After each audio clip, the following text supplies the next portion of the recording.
As human beings, we all love a little bit of snooping.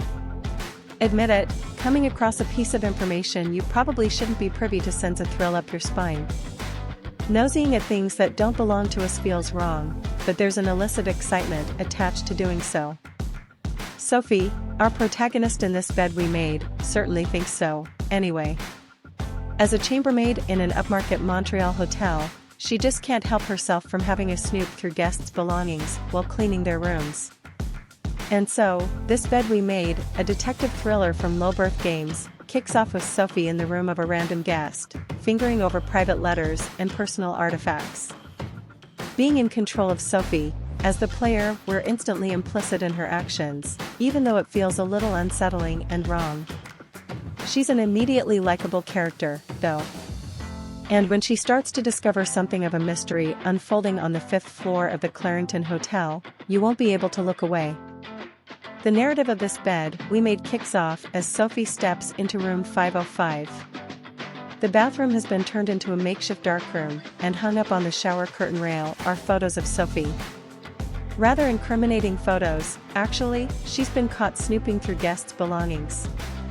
Elsewhere in the room, photos and notes have been pinned to a wall, along with a makeshift map.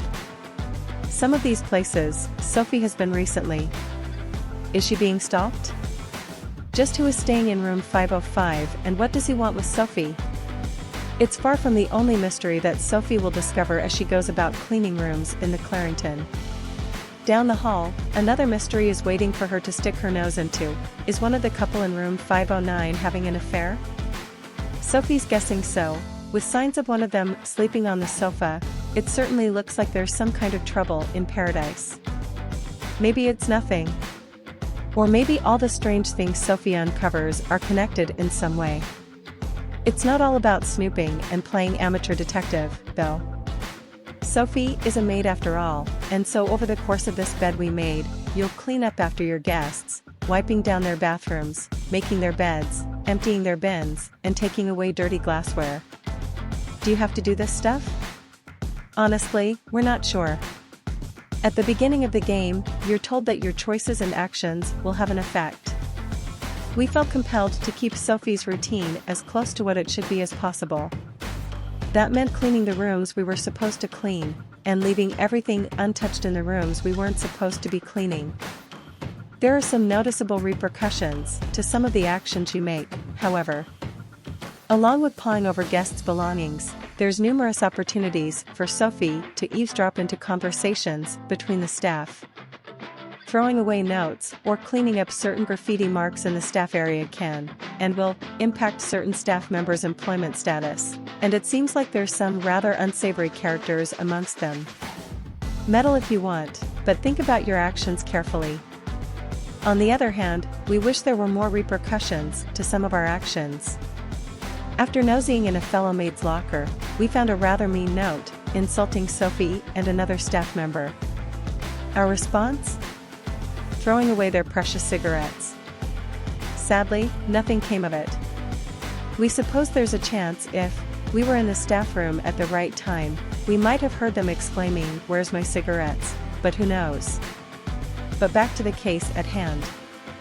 In investigating the compelling mystery concerning the guests of the Clarington Hotel, Sophie will have to crack safe codes, decode strange encryptions, and find combinations to open suitcases and vanity boxes.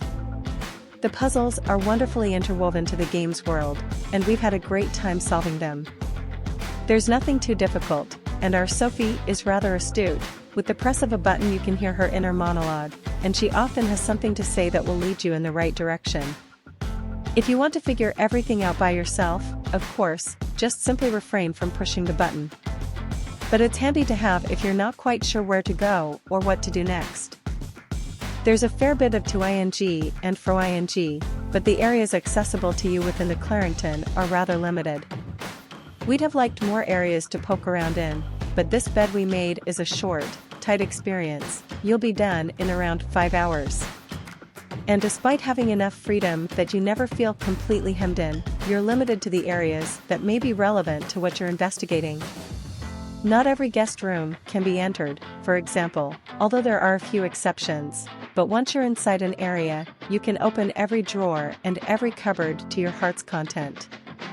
There are different endings to this bed we made, and how your experience closes will depend on your own snooping and conclusions. Some things are easily missed, so it's worth following every possible lead. What you find out may surprise you. Needless to say, the story here didn't quite go the way we expected it, and just when we thought we fully understood everything Sophie had uncovered, we were thrown another curveball. A short but focused and utterly compelling experience, this bed we made is a mystery that we simply couldn't pull ourselves away from. As wrong as it feels to be in Sophie's shoes, snooping into things that didn't concern us, it didn't take long for us to be utterly engrossed in the mystery that unfolds. This is a detective game done right, with engaging puzzles and the perfect balance of player autonomy and guidance when you need it. The team at Lowbirth Games has revealed itself to be an incredibly talented bunch of people, and we can't wait to see what they come up with next. Please do subscribe as it motivates to make more videos.